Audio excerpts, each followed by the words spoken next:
오늘 이 자리에 오신 분 중에 평생 직장생활을 하다가 은퇴하신 분이 있을지 모르겠습니다. 요즘에 우울 지수가 점점 높아지고 또 우울증 환자가 점점 늘어나고 있는데 그 대상 중에 한 부류가 은퇴하신 분들이랍니다.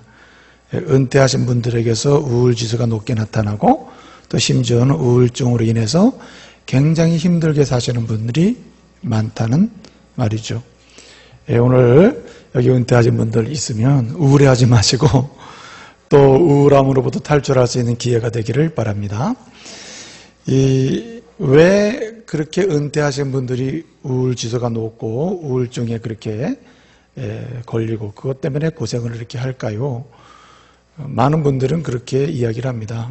일정하게 정기적으로 규칙적으로 출퇴근을 하고 일을 하던 분이 갑자기 할 일이 없어지고 갈 곳이 없고 그리고 뭔가를 할 수 있는 기회가 없어질 때 여기서 우울 지수가 높아지고 또 우울한 상태가 계속되고 또 우울증에 그런 걸릴 확률이 아주 높아진다, 이런 얘기를 하는 것을 보았습니다. 그렇습니다. 여러분, 인생의 행복론을 연구하는 많은 분들은 행복의 조건에 대해서 다양하게 제안을 하는데요. 공통적으로 이야기하는 것 중에 하나가 뭐냐면 인생이 행복하려면 할 일이 있어야 된다, 일이 있어야 된다, 이렇게 주장을 합니다. 그리고 여기에 대부분이 동의를 하는 것이죠. 그래서 인류학자들은 그런 얘기를 합니다. 보통 학명으로 인간은 어떤 존재인가 말할 때 흔히 호모 파베르라고 합니다. 호모 파베르. 이 호모 파베르라고 하는 얘기는 인간이란 일하는 존재다, 인간이란 노동하는 존재며 인간이란 뭔가 하는 것을 통해서 의미를 찾는 존재다, 그렇게 인간을 정의하기도 하는 겁니다. 그렇습니다. 여러분 보십시오. 우리가 일을 하고 있다는 것은 어떤 겁니까? 살아있다는 증거이기도 하고, 일을 하고 있다는 말은 건강하다는 증거이기도 하고, 또 뭔가 일을 계속적으로 자기가 한다는 말은 그 일을 통해서 자아를 실현하고 있다는 말이 되는 겁니다. 그리스도인들 중에는 종종 일하는 것, 그 일이 죄악의 결과다, 죄를 졌기 때문에 일하게 되었다고 그렇게 생각하는 분들이 종종 있고 말하는 분들이 있는데 성경은 그렇게 말씀하지 않습니다. 일은 하나님이 창조하실 때부터 인간에게 주신 것임을 성경은 강조해요. 일은 죄악의 결과가 아니라, 물론 죄악의 결과로서 땀 흘리게 되었고 또 고통스럽게 일하게 되었고 한 것은 사실인데, 그렇다고 일 자체가 죄악의 결과로 주어진 것이 아님을 우리는 말씀을 통해서 볼 수가 있습니다. 그래서 우리가 성경을 관심 있게 보게 되면 성경은 일에 대해서 두 가지를 항상 강조를 합니다. 그 텍스트 본문이 어떤 본문이든지 간에 일에 대해서 이야기할 때 성경은 두 가지를 강조하는데, 첫째는 일은 하나님의 소명이고 둘째는 일은 하나님의 축복이다, 이렇게 강조해서 교훈하고 있습니다. 여러분, 성경을 보십시오. 일은 하나님께서 사람을 만드시고 그 사람에게 일을 주심으로 하나님의 영광을 위하여 살 수 있는 기회가 되게 하신 것입니다. 그래서 일을 통하여, 일의 성취를 통해서, 일하는 과정과 삶을 통해서 끊임없이 세상 속에 하나님이 어떤 분인지 드러내고 하나님의 영광을 선포하고 하나님의 영광을 위하여 살 수 있도록 그렇게 하셨다는 말입니다. 그런 면에서 일은 하나님의 뭐다고요? 소명이다. 그래서 종교개혁을 마무리하고 아주 잘 완성했던 칼빈은 그 당시에 신앙에 대한 개혁을 부르짖고 신앙생활의 기초와 교리적인 것을 아주 큰 성경을 연구해서 틀을 제공하는 가운데 성도의 삶, 성도의 직업, 성도의 직장에 대해서 논의할 때 이렇게 얘기했습니다. 직업은 뭐다? 소명이다. 그렇게 이야기를 한 겁니다. 그래서 사람은, 하나님에 의해 창조된 사람은 그 일을 통해서 근본적으로 하나님의 영광을 드러내고 하나님의 이름을 높이게 되고 또 하나님께서 하시고자 하시는 목적을 이루어가는 그 일에 참여하게 되는 것입니다. 그래서 우리가 일을 하는 것을 통해서 우리는 보지 못하고 알지 못하는 부분이 있습니다. 오늘 이 시대에 내가 A라는 일을 한다 할지라도 그 일은 궁극적으로 하나님의 거룩한 목적을 이루어가는데 기여하게 되고 쓰임받게 되는 것입니다. 그래서 하나님의 목적과 무관한 일이란 존재하지 않습니다. 내가 알고 있는 지식과 목적의 범위 내에서 순전히 나를 위해 일하는 것 같은데, 순전히 사람들에게만 유익한 것 같은데 사실은 이 일의 진행과 과정과 결과를 통해서 궁극적으로 하나님은 하나님의 목적과 뜻을 이루어 가시는 겁니다. 그런 의미에서 일이란 하나님께서 우리에게 주신 뭐라고요? 소명인 것입니다. 또 뿐만 아니라 성경은 말씀합니다. 이 일은 곧 하나님의 축복이다. 하나님께서 창세기 1장 21절 이하를 보게 되면 사람을 만드시잖아요. 그 만드실 때 하나님의 모양과 형상을 따라 만드셨습니다. 그리고 27절 이하를 보게 되면 하나님께서 복을 주시죠. 특별히 28절 말씀 복을 주십니다. 뭐라고 하십니까? 이 사람에게 복을 주시되 하시면서 하신 말씀이 뭡니까? 생육하고 번성하고 충만하고 그리고 정복하고 뭐라 그랬습니까? 다스리라 그랬죠. 하나님께서 복을 주신데, 복을 주시되, 복을 주시면서 복을 주신 내용을 5가지 동사로 설명하는데 그 동사가 뭡니까? 생육, 번성, 충만, 그리고 정복, 다스림이라는 거죠. 이 5가지 동사가 말하는 게 뭡니까? 한마디로 일하는 것입니다. 이것을 고상한 말로는 문화명령이다. 하나님이 사람을 만드시고 문화명령을 주셨다. 이 세계를 하나님의 영광을 드러내는 아름다운 문화를 건축하고 그리고 세워갈 수 있도록 사명을 주셨다. 그게 뭡니까? 다 일이라는 거죠. 일. 그래서 일은 결과로서 복만 오는 것이 아니라 일은 그 일 자체, 사람에게 일을 주신 것 자체가 뭐냐면 그게 뭐라고요? 복인 줄로 믿습니다. 그래서 우리가 뭔가 일을 받고 할 일이 있다는 말은 이건 복받은 것입니다. 그 일의 결과와 그 과정과 진행의 상황이 어떠하든지 간에 우리가 할 일을 부여받았다는 말은 뭐 받은 거예요? 복을 받은 것입니다. 그래서 하나님이 복을 주시되 우리의 형상을 따라 사람을 만드시고 그들에게 복을 주시되 어떻게 합니까? 생육하고 번성하고 충만하고 정복하고 다스리라 일하는 복을 주신 것입니다. 그리고 결과적으로 뭡니까? 일의 진행을 통해서 하나님의 영광을 나타내고 일의 결과를 통해서 하나님의 목적을 이루어가게 하시니 이것이 축복이 아닐 수가 없는 겁니다. 그래서 사실 생각해 보세요. 우리가 일을 해서 일을 하는 과정을 통해서 우리가 생존하게 하시는 필요를 공급해 주시고 또 뿐만 아니라 우리가 알지 못하는 결과를 나에게뿐만 아니라 다른 사람에게도 나타나게 하심으로 복을 주시는 겁니다. 그래서 그런 면에서 일은 하나님 뭐라고요? 축복이다. 믿으시길 바랍니다. 그래서 누구든지 그리스도인이라면 예수 그리스도 안에서 제사함 받고 하나님의 자녀가 된 사람이요 그리스도를 따라가는 이 시대의 그리스도인이라면 우리는 이 일에 대해서 일터에 대해서 생각을 바꿔야 합니다. 이건 부담되고 힘들고 우리를 고통스럽게 만드는 과정이 아니라 이것은 하나님께서 우리에게 주신 뭐예요? 소명이다. 하나님께 영광 돌리는 통로요 하나님의 뜻을 드러내는 통로요 하나님의 지존하신 이름을 세계 만방에 선포할 수 있도록 주신 능력이 곧 일이요 하나님께 주신 소명이라는 말이에요.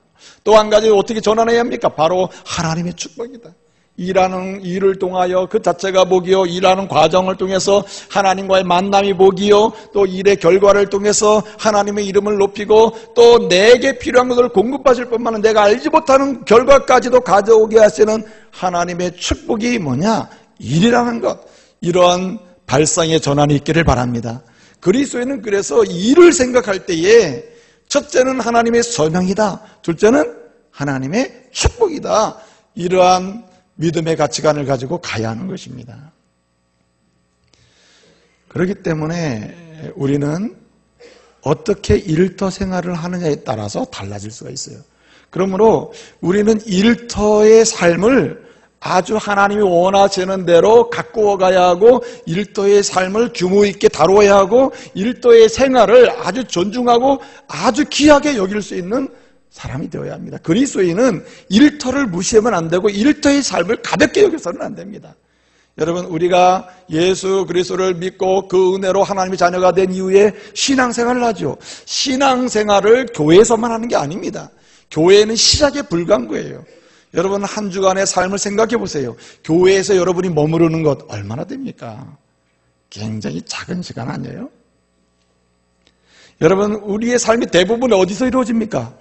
일터에서 이루어지는 겁니다. 그러므로 진정한 신앙생활에 승리하고 규모 있고 그리고 하나님의 은혜를 경험하는 그러한 믿음 생활이 된다는 말은 어디에서 승리한다는 말입니까? 일터에서 승리한다는 말이죠.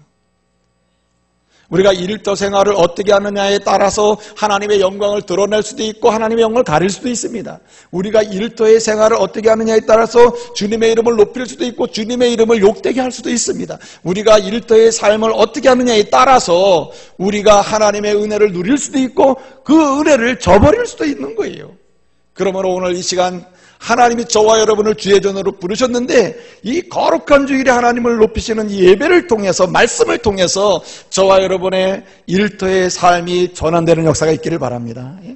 성공적인 성도의 일터의 삶이 시작될 수 있는 복된 주일이 되기를 바랍니다. 여러분, 성공적인 성도의 일터의 삶을 이루기 위해서는 어떤 태도를 지녀야 한다는 말입니까? 오늘 우리는 말씀을 통하여 세 가지의 성도가 지내야 될 일터의 삶, 일터 생활의 태도를 우리는 본받아야 하고 배우고 적용할 수 있어야 합니다. 오늘 말씀을 보게 되면은 사실은 오늘 본 말씀 5절부터 9절까지인데 5절에서 9절까지 말씀을 보게 되면 종과 상전의 관계를 설명하고 있습니다. 오늘 본문의 말씀은 사실은 갑자기 등장한 건 아닙니다. 에베소서 5장 후반부부터 그리고 6장 전반부까지 진행되는 말씀은 하나님의 사람들이 삶의 현장에서 어떻게 관계를 맺어야 삶의 현장에서 승리하는 삶을 살 수 있는지 그것을 보여주고 있는 것입니다. 한마디로 삶의 현장에서 정말 지극히 하나님께서 주신 소명을 감당하고 하나님의 은혜와 복을 누릴 수 있는 성도가 되기 위해서는 함께하는 사람들과 어떤 관계를 맺어야 하는지를 설명하고 있는 거예요. 그래서 5장 중반부부터 쭉 보게 되면 뭐가 나옵니까? 여기에 말씀을 보게 되면 아내와 남편의 관계가 나오고 그리고 부모와 자녀와의 관계가 나오고 그리고 부모와 자식 간의 관계가 나오고 그 다음에 뭐가 나옵니까? 오늘 마지막으로 사회에서 일터에서의 종과 이제 상전의 관계, 오늘날로 말하면 고용주와 고용인과의 관계 또는 윗사람과 아랫사람의 관계 또는 뭔가 옆에 직원 간의 관계를 오늘 말씀을 하심으로써 삶의 현장에서 승리하는 성도의 삶에 대해서 말씀해 주고 있는 것입니다. 근데 오늘 5장 중반부터 시작되고 6장 전반부까지 진행된 이 관계에 관한 말씀의 키워드가 무엇입니까? 우리는 이 중심 단어를 찾아보면 이렇쿵 저렇쿵 여러 이야기를 할 수 있는데 중심 단어가 하나가 나옵니다. 그것이 뭡니까? 죽게 하듯 하라. 따라합시다. 죽게 하듯 하라. 죽게 하듯 하라는 말씀이에요. 무슨 말입니까? 누가 부부 생활 잘합니까?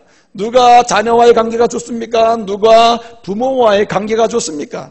누가 종과 상전과의 관계가 좋고 누가 직원과 직원과의 관계가 좋으냐 말이에요.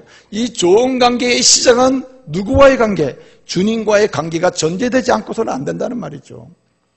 제가 지난주에도 그래서 그런 말씀을 드렸습니다. 그리스도인이 세상을 살면서 정말 하나님께 영광 돌리는 좋은 관계를 이루기 위해서는 관계의 우선순위를 반드시 지켜야 된다고 말씀드린 바가 있습니다. 무엇이었죠? 손 들어보세요. 손 들어보세요. 또 한번 해보는 게 좋아요. 예. 자, 하나님, 배우자, 부모와 자녀, 신자, 불신자. 이것이 성경이 말하는 성도의 관계의 우선순위입니다. 그래서 제일 첫 번째 우선적인 관계가 누굽니까? 하나님과의 관계 아닙니까? 그죠? 하나님과의 관계가 우선될 때 그 다음에 모든 깨어진 관계가 풀리게 된다는 거죠. 어떤 분은 우리 부부는 하나님과의 관계는 안 좋아도 우린 인꼬부부다. 천만에요. 오래 못 가요. 아, 이건 목사님 저주하시네. 그런데 이게 성경의 말씀이라니까요. 그럼 믿었던 좋게 발등 찍히는 부부들을 보면은 다 하나님과의 관계를 우습게 여긴 사람들이에요. 그러나 하나님과의 관계를 우선하고 거기서 배우자의 관계, 그 다음에 부모와 자녀와의 관계, 그리고 신자와의 관계, 불신자와의 관계가 정확하게 정상적으로 가동이 되면 거기서 하나님의 은혜가 나타나게 되는 겁니다. 그러므로 오늘 우리는 일터에서의 성공적인 성도의 삶을 살기 위해서 지내야 될 첫 번째 태도는 무엇입니까?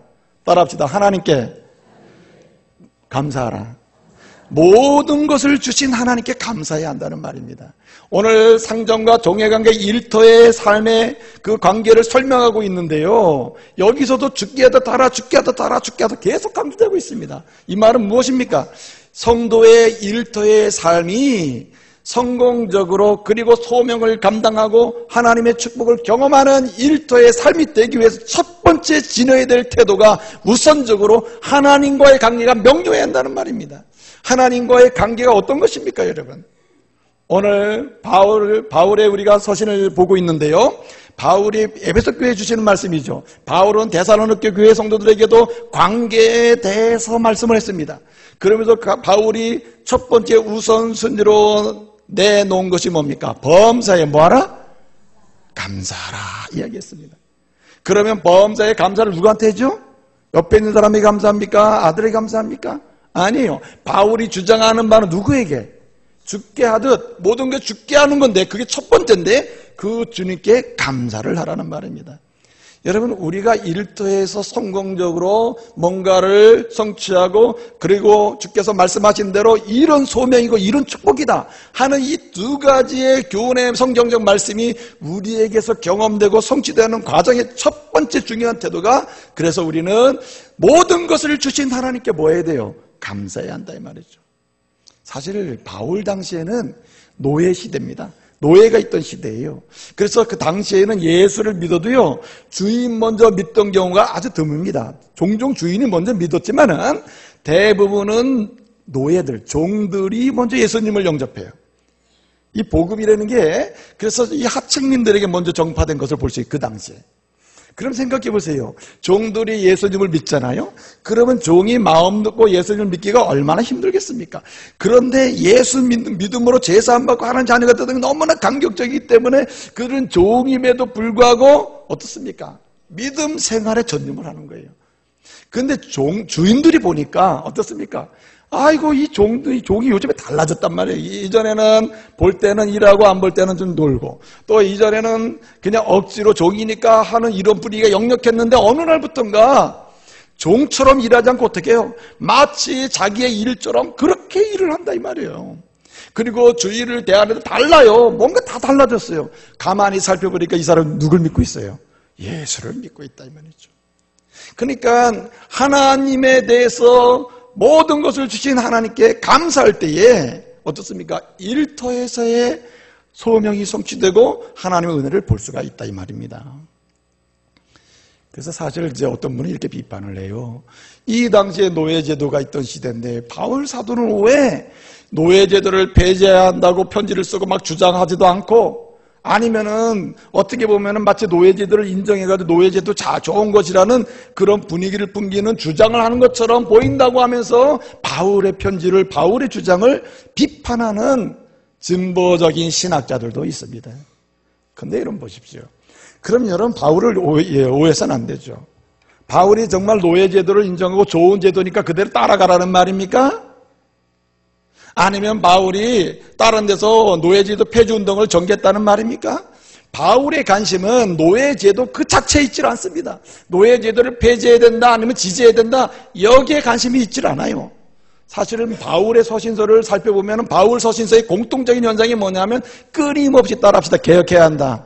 끊임없이 개혁해야 하는 겁니다. 다시 심령으로부터 개혁되고 영혼이 개혁되고 자신의 세계관과 가치관이 개혁되고 예수로 인해서 자신의 삶의 현상이 개혁되고, 그래서 어떻게 합니까? 모아진 사회의 제도와 시스템이 개혁되는 거, 이거 바울의 주장이에요. 그런데 오늘 본문에서는 어떻게 얘기합니까? 본문에서는 노예제도 그 자체에서 언급하지 않는다는 말이죠. 그럼 바울이 잘못됐습니까? 아니죠. 바울이 오늘 편지를 쓰면서 하고자 하는 이야기는 이 인간 세상 속에 존재하는 모든 것은 다 한계가 있는 건 틀림없습니다. 아무리 발달하고 아무리 제도화된 것이 고상한 시스템이 나왔다 하더라도 완벽한 것은 존재하지 않습니다. 항상 문제가 있다는 말이죠. 문제 있는 게 세상이에요. 그러니까 문제 없는 세상을 바라면 죽어야 되는 거예요. 예? 그렇죠? 그 문제가 없는 세상은 없습니다. 그래서 다 문제가 있는데 중요한 문제 있는 이 세상 속에서도 하나님이 목적하는 바가 있고 하나님이 추구하시고 또 이루고자 하시는 거룩한 뜻이 있는데 그래서 하나님 나라를 확장하고 하나님의 교회를 부흥케 하고 그리고 하나님의 사람으로 인생을 사는 과정 속에서 진정한 행복을 경험하게 하시기를 주님 원하시는 겁니다. 그래서 어디에 관심 있죠?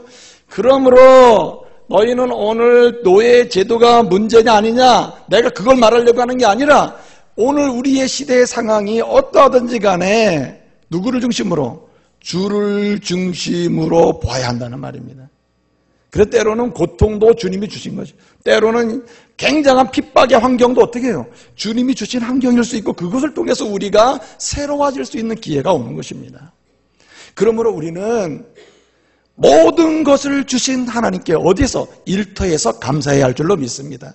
그래서 일터를 주신 하나님께 감사해야 돼요. 어떤 분은 나는 지금 여기 직장을 다니고 있지만 마음에 안 든다고 하면서 계속 비난만 하는 분이 있어요. 이건 그리스도인의 정신이 아닙니다. 내가 이 직장에 있는 한 어떤 분은 나는 금방 그만둘 거기 때문에 막 가는 사람이 있습니다. 이건 정상이 아니에요. 진정한 그리스도인은 내가 잠깐 있는 동안만이라도 거기 있을 때 뭐 해야 합니까? 감사해야 합니다. 이 일터는 누가 내게 주셨어요? 주님이 내게 주셨음을 감사해야 돼요. 여러분 일터를 가볍게 여기면 안 됩니다. 그래서 일터를 주신 하나님께 감사하고 또한 일터에는 나와 같은 사람들이 있죠. 마음에 드는 사람, 마음에 들지 않는 사람이 있죠. 각가지 사람들이 있으나 나와 함께 일하는 일터에서 만난 사람들, 그 사람을 주신 하나님께 뭐 해야 합니까? 감사해야 한다는 말이죠. 그래서 일터 자체를 주신 하나님께 감사하고 일터에서 하나님 좋은 사람들, 나쁜 사람들 어떻든 함께 일할 수 있는 사람을 만나게 하신 하나님께 감사하고 또 뭘 감사해야 합니까? 오늘 말씀을 보니까 이렇게 말합니다.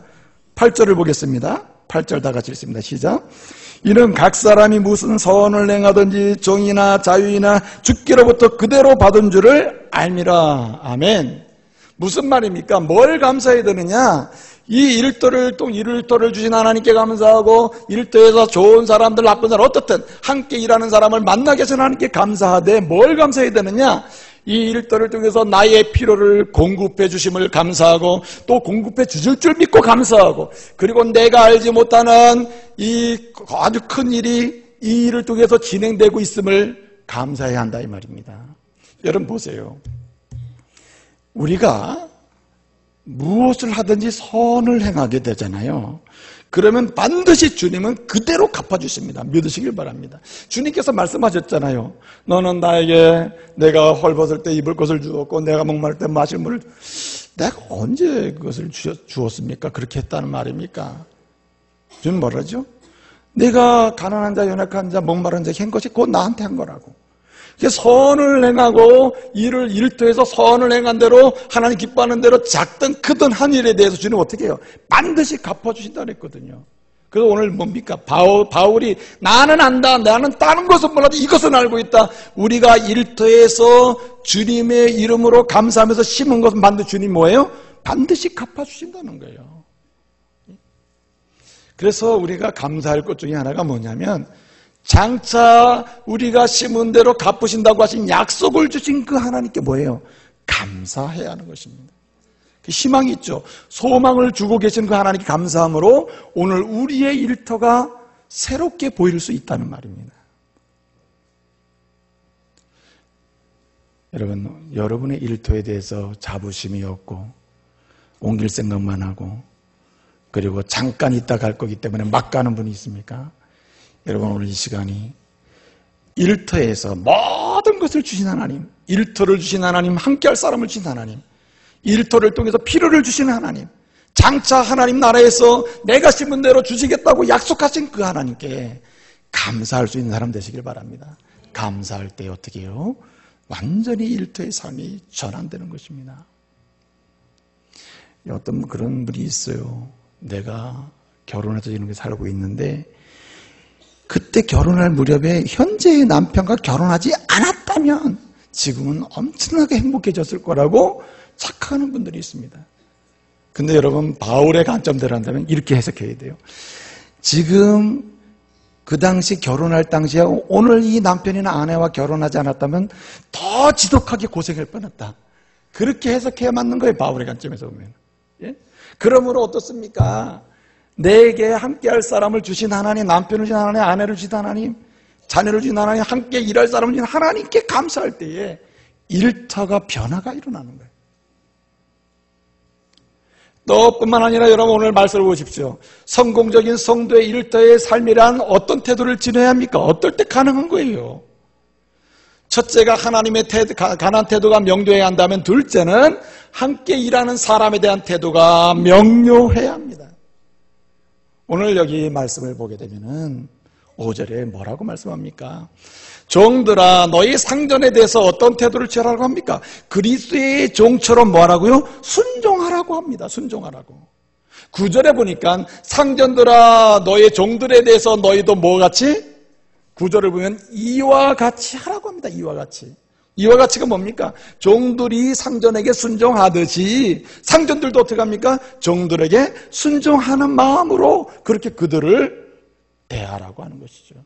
그러므로 성도의 일터의 생활에서 소명을 쟁취하고 하나님의 복을 누리는 이러한 승리하고 성공적인 일터 생활을 하기 위해서는 우리가 지내야 될 두 번째가 뭡니까? 함께하는 사람을 따라합시다. 인정하고 인격적으로 대접하라. 여러분, 인정하고 인격적으로 대접을 해야 한다는 말입니다.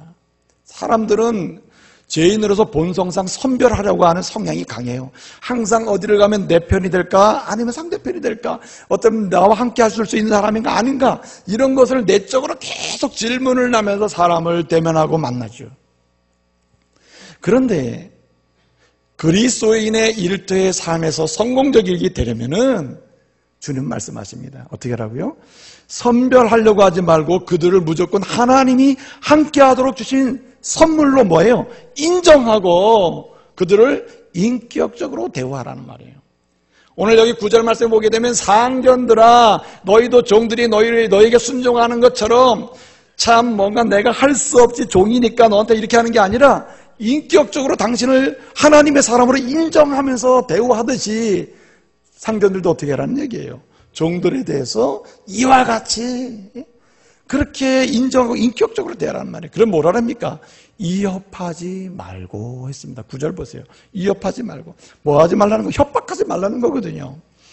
요즘에 말입니다. 고용주와 고용인 관계에서 또는 아랫사람과 윗사람 관계에서 이 직장에 가면 항상 그런 게 있잖아요. 사장이 있으면 직원이 있고 고용주가 있으면 고용인이 있고 심지어는 윗사람이 있으면 아랫사람이 있고 옆사람이 있잖아요. 그런데 뭔가 직위상으로 윗사람이 조금이라도 윗사람이거나 상사거나 또는 고용주가 됐거나 아니면 주일이 됐거나 그러면 사람들은 어떻습니까? 두 가지 형태를 띠죠.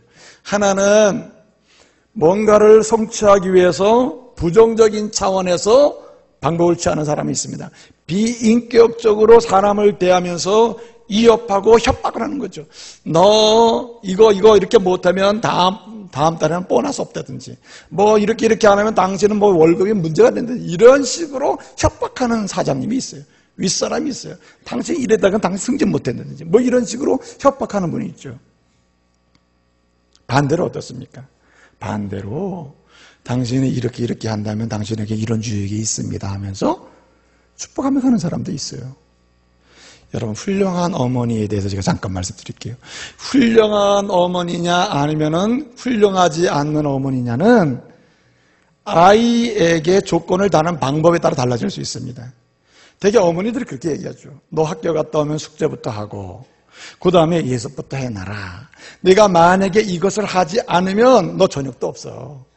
또 이것을 만약에 숙제도 안 해놓고 예습도 하지 아니하면 너 원하는 거 가질 생각도 하지 마. 그리고 너 이렇게 하지 아니하면 너 매 맞을 줄 알아. 그러니까 해놓으려면 해놓고 말면 말어. 이런 식으로 교육하는 어머니가 있고요. 정반대로 너 학교 갔다 오면 숙제를 하고 또 꼭 예습부터 해라.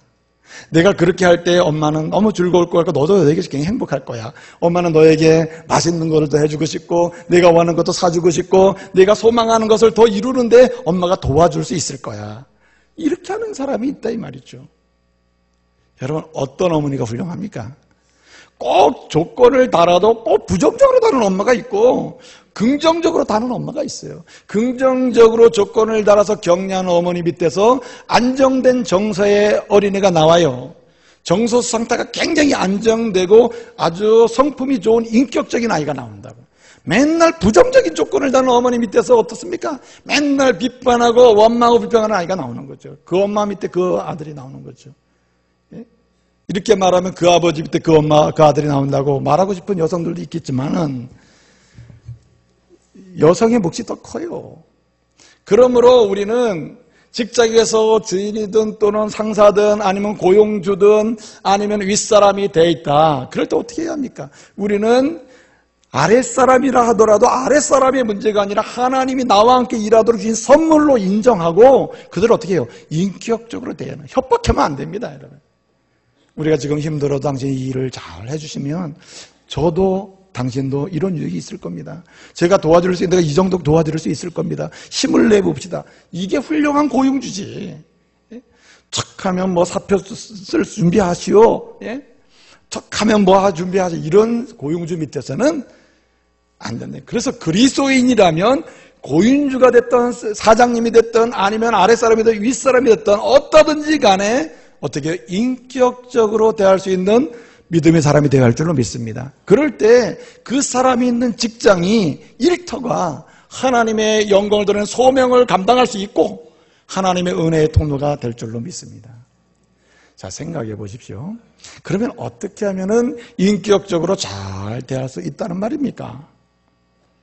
바울은 로마교회 성도들에게 그런 편지를 썼습니다. 그리스도인이라면 자기를 인정하는 사람이든 인정하지 않던 사람이든 자기를 대우해주는 사람이든 대우해주지 않는 사람이든 뭐라 그랬습니까? 로마서 12장 14절을 보게 되면 특별히 바울은 힘있게 언급해요. 너를 핍박하고 박해하는 자에 대해서 뭐라 그랬습니까? 알아맞히는 분에게는 모닝커피 한 잔. 뭐라 그랬어요?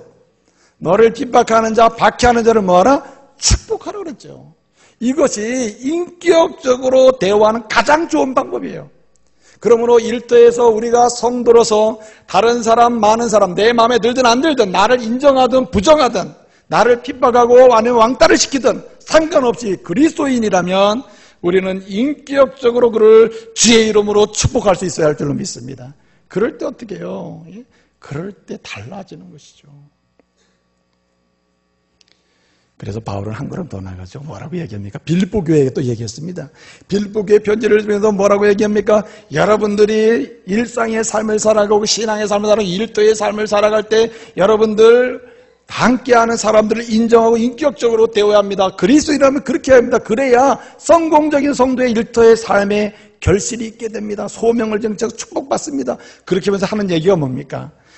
각각 자기 일을 돌아볼 뿐더러 누구의 일도 돌아보고 다른 사람의 일도 뭐하고요? 돌아보고. 제가 우리 용석인 권사님 있죠. 용석인 권사님 지금 입원해 계시는데 많이 기도해 주십시오. 입원해 계셔 갔습니다. 많이 과로로 너무 힘들어 하시더라고요. 그래서 많이 회복이 됐는데 그 권사님과 이야기를 하는 중에 그런 얘기를 들었습니다. 본인은 새벽 기도하고 새벽에 딱 일 나가잖아요. 아침에 일어나면 항상 힘들고 뭐 죽겠다 그런 생각이 든 적이 없대요. 너무나 행복하대요. 예수 믿고 일하고 사는 게. 참 역시 권사님이십니다. 그 권사님 하는 얘기예요. 권사님 연세에 비해서 일도 잘하죠. 그래가지고 예컨대 밭을 맨다 칩시다. 그러면 연세 드신 분들 또 연세가 들지 않아서도 약한 분들이 있거든요. 밭고랑을 이제 쭉 한 줄씩 맡아서 가잖아요. 그럼 우리 용석인 권사님은요. 얼마나 일을 잘하시는데 남들은 반도 못하는데 이분은 반이 넘어서 저 앞에 가 있는 겁니다. 그래서 저 앞쪽 가 있다가 우리 권사님 뭐라고 하냐면 뒤를 딱 돌아본다는 거죠. 그래가지고 연세가 젊든 뭐 나이가 많든 간에 힘들고 병이 들고 뭐 약한 분들이 있거든요. 반도 못 얻은 분들에게 쫓아가는 겁니다. 쫓아가가지고 제 밭고랑 저기 있으니까 저기 가서 시작하십시오. 저 앞에 가서 하시고 내가 여기서부터 하겠습니다. 그걸 도와주는 거예요. 그러니까 그 주변 사람들이 아이고 막 용씨 아줌마는 왜 이렇게 사람이 좋으냐고 그러면서 그러는데 그게 뭡니까 이게? 그 사람을 인정하고 어떻게 인격적으로 대해주는데 다른 사람의 일을 돌아보는 것이 인격적인 대우의 현상이라 이 말입니다. 여러분 우리는 일터에서 나 살기 바쁘다고 하지만은 그리스도인은 힘들지만 다른 사람의 일을 조금만 돌아보면 일터에서 하나님이 어떤 분이고 내가 믿는 예수의 사랑이 어떤 것인지를 증거할 수 있어요. 그래서 소명도 쟁취하고 하나님의 은혜와 복도 경험하게 된다 이 말입니다. 저와 여러분에게 이런 은혜가 있기를 바랍니다. 예? 그런 사람이 돼요. 어떤 사람은 야근하기 싫어하는 사람이 있어요. 야근. 예? 일터에서 야근은 아주 짜증나죠. 그렇죠? 많은 분들이 뭐 신방을 해보면 목사님 이번 주 야근이야 야근. 죽겠습니다. 야근하기 싫어서 그러는 사람이 있는데 자 보세요. 하나님이 일터를 주신 걸 감사하고 함께하는 사람 주신 걸 감사하고 그리고 자 보세요. 내게 대하신 일에 대해서 할 때 어떻게 합니까? 우리는 감사함으로 해야 하는 거죠. 예? 그래서 사람을 가볍게 여기지 말자. 어느 누구도 가벼운 사람은 없습니다. 멸시받을 사람이 없어요. 그리스도인은 누구든지 하나님의 형상대로 창조된 많은 사람이요 나와 함께 일하는 사람은 두 부류 중에 하나다. 한 부류는 예수를 믿고 이미 하나님의 자녀가 됐으면 내 형제고 한 부류는 아직도 예수를 영접하지 못함으로 장차 주께로 부름받을 이런 택함받은 백성일 것이라고 하는 확신 속에서 어떻게 해요? 인정하고 인격적으로 대해야 할 줄로 믿습니다. 그럴 때 여러분 일터의 삶의 규모가 생겨요. 마지막 하나는요, 오늘 말씀을 통해서 보건대 뭐라고 합니까? 일에 대한 태도가 명료해야 된다 이거죠. 성도의 일터의 삶이 성공적으로 소위의 소명을 감당하고 축복을 경험하는 일터가 되려면은 하나님에 대해서는 모든 것을 주신 하나님께 감사하고 함께 일하는 사람에 대해서는 그를 하나님의 선물로 인정하면서 뭐예요? 축복, 인격적으로 대하면서 축복하고 마지막으로는 자신이 맡은 일에 대한 태도를 잘 가져야 한다는 말입니다. 오늘 본문 말씀을 보게 되면은 두 단어가 나옵니다. 말씀 보겠습니다. 6절 보겠습니다. 6절 한번 봅시다. 6절 한번 보십시오. 다 같이 읽습니다. 시작. 눈가림만 하여 사람을 기쁘게 하는 자처럼 하지 말고 그리스도의 종들처럼 마음으로 하나님의 뜻을 행하고 7절 기쁜 마음으로 성기를 죽게 하듯하고 됐습니다.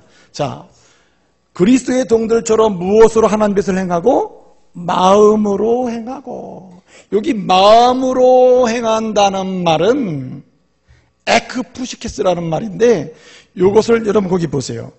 마음으로 앞에 1번 붙어 있죠. 여러분 성경책에 1번 맨 밑으로 내려면 뭐라고 써 있죠? 목숨이라고 써 있죠. 여러분 성경 맨 밑에 보면 목숨 써 있잖아요. 그렇죠? 그러니까 에크푸시케스 마음으로 자기의 일을 하라는 말은 목숨이 닿을 때까지 목숨 걸고 그렇게 열심히 일을 해야 한다는 말입니다.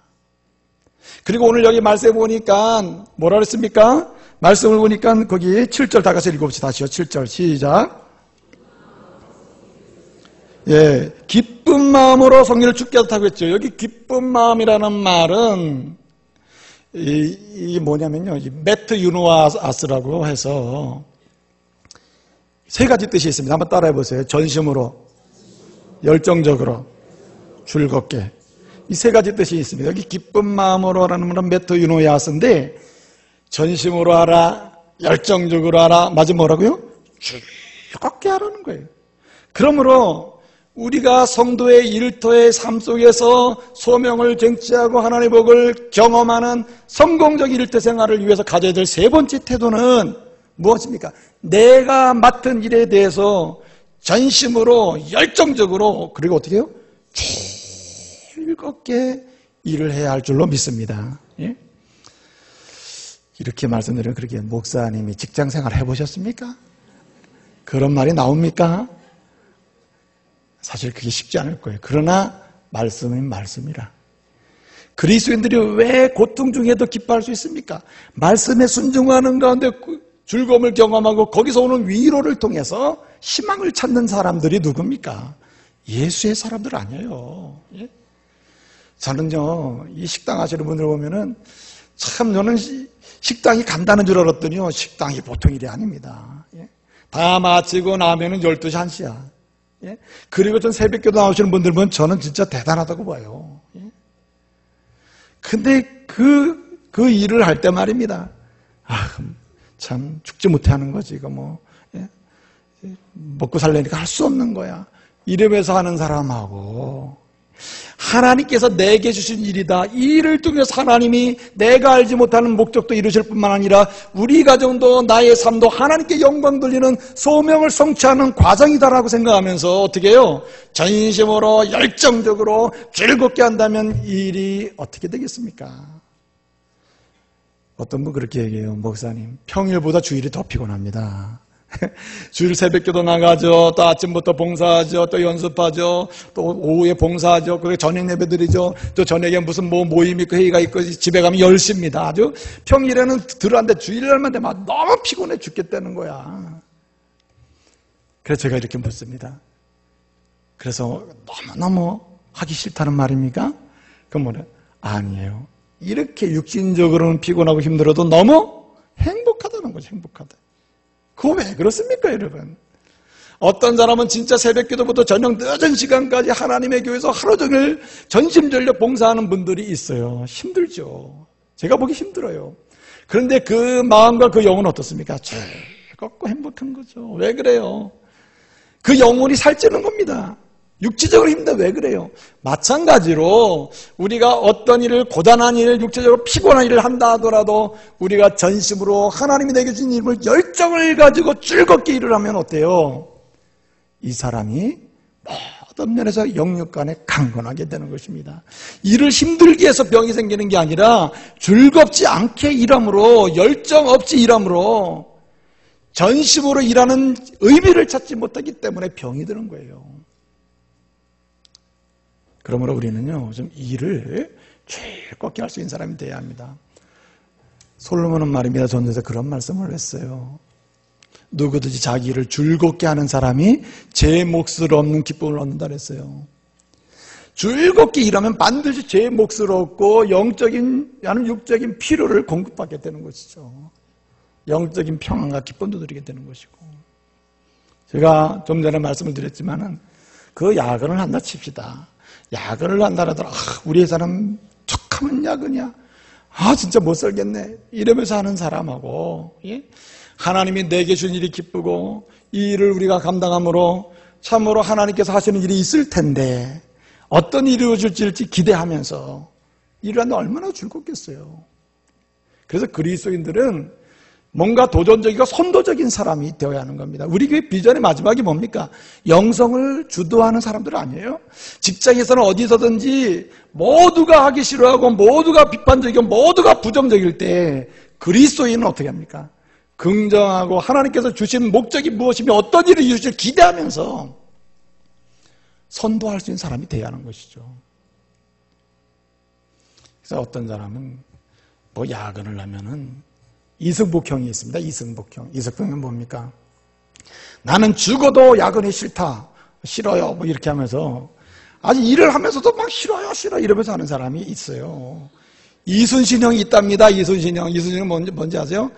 그 누구에게도 내가 야근하는 것을 말하지 말라. 그러면서 야근을 묵묵히 하는 사람이 있대요. 갈릴레오 형이 있답니다.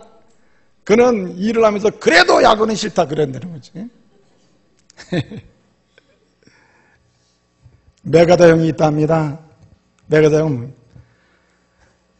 나는 퇴근하지 않는다. 사라질 뿐이다. 그러면서 한다는 것이. 김구 형이 있답니다. 김구 형. 김구 뭐라는지 아세요? 나의 첫째 소원도 퇴근이요, 둘째 소원도, 셋째 소원도 퇴근이요. 그리스도인은 이렇게 살면 안 됩니다. 예수의 사람은 일터에서 하나님이 내게 주신 일터에서 부득이하게 여러 현상적으로 일을 하게 될 때에 앞장서서 하시기를 바랍니다. 그 사람이 사람을 감동시키는 거예요. 저 사람은 어쩌면 저렇게 다른 사람과 다르고 나와 다르냐 말이에요. 저 사람의 저런 변화와 근원은 어디에 있느냐 말이에요. 예수님 때문이고 하나님 때문이고 하나님의 교회 때문이고 말씀 때문이고 하는 것을 알았을 때 그 사람이 감동하지 않겠습니까? 여러분, 우리가 전도하지만은 일터에서의 삶이 전도의 90%를 좌우합니다. 내가 예수를 증언할 때 일터에서의 삶이 성공적인 성도의 일터의 삶이 될 때에 큰 결과를 가져오게 되는 거예요. 여러분, 우리가 내가 맡긴 일에 대해서 정말 전심으로, 열심으로, 전심으로, 열정적으로 즐겁게 성령 안에서 일을 감당할 때에 나도 알지 못하는 큰 일이, 내가 오늘 하고 있는 일을 통해서 더 큰 일이 일어날 줄로 믿습니다. 이러한 비전과 꿈을 가지고 우리는 해야 되는 겁니다. 이제 말씀을 마치겠습니다. 오늘 이 시대는요, 일터를 찾아도 다 돈에 있습니다. 돈 많이 주는 기업, 돈 많이 버는 일, 그리고 돈을 축적할 수 있는 것, 이것 찾아서 움직입니다. 물론 돈을 많이 주는 대로 가는 것 좋지요.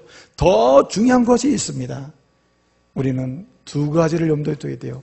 하나님의 소명을 이룰 수 있는 곳인가, 하나님의 축복의 현장을 경험할 수 있는 곳인가를 먼저 질문하면서 직업을 선택하시길 바랍니다. 일터를 찾으시기 바랍니다. 오늘 여기 일터가 없이 하나님 나에게도 일터를 주십시오 하며 기도하는 분들이 있을 겁니다. 여러분, 기도하는 가운데 응답 받으시길 바랍니다. 하나님의 소명을 쟁취하고 하나님의 은총을 경험할 수 있는 그런 놀라운 일터를 선물로 받기를 바랍니다. 여러분, 일터를 가지고 생활하시는 분입니까? 그러면 여러분, 성공적인 성도의 일터 생활 오늘부터 시작될 수 있기를 바랍니다. 모든 것을 주신 하나님께 뭐 하면서? 감사하면서, 나와 함께 일할 수 있는 사람을 주신 그 하나님께 감사하면서, 그리고 또 뿐만 아니라 나와 함께 일하도록 주신 그 사람들을 선물로 인정하고 인격적으로 대우하면서, 무엇보다도 내게 맡겨준 일에 대해서 어떻게 해요?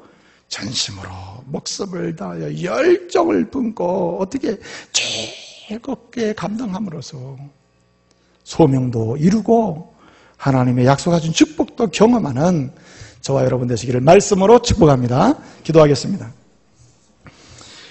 은혜로 오신 아버지 하나님, 감사 찬송 영광 돌려드립니다. 이 시대는 비판과 원망과 정죄와 불평이 난무하는 시대가 되었습니다. 일터에서 끊임없이 투쟁과 싸움이 일어나는 시대가 되었습니다. 주님, 원합니다. 우리가 개혁할 것을 개혁해야 하지만 아버지 하나님, 오늘 주신 말씀대로 일터 속에서 그리스도인의 삶을 아름답게 누리고 이루어갈 수 있도록 저희들에게 복을 주시옵소서. 주님, 원합니다. 모든 것을 주신 하나님께 감사하면서 특별히 나와 함께 하도록 주신 사람들, 그들을 선물로 인정하고 그들을 인격적으로 대우하고 대접하면서 뿐만 아니라 하나님이 내게 하라고 주신 일, 그 일이 지극히 작은 일이라 할지라도 탁월하게, 뛰어나게, 그리고 전심으로 열정적으로 즐겁게 일함으로써 성공적인 성도의 일터의 삶을 이루게 하여 주시옵소서. 오늘 왜 우리의 일터의 삶이 하나님이 내게 주신 소명을 이루고 하나님의 영광을 드러내며 하나님이 약속하신 현재의 은총과 미래의 은총까지 경험하며 나갈 수 있는 일터가 되게 하여 주시옵소서. 예수님의 이름으로 기도합니다. 아멘.